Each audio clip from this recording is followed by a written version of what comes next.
Kadırı geçer, seni geçse seneden, doğun yakın olur dostun yeniden.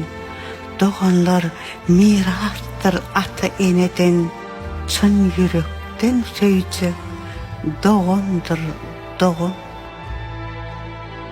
Bu durmuş doğunsuz ağır adıma, doğunun diğer ağırma yardama, özü süt katık bolup mutama, seni kaymak saycık, doğundur doğun. Yaxşı günde salmasa da yadına, yaman günne derrev yetecek tahtına, dayınsan baht verecek senin bahtına, güneş kimin çoycak, doğundur doğun.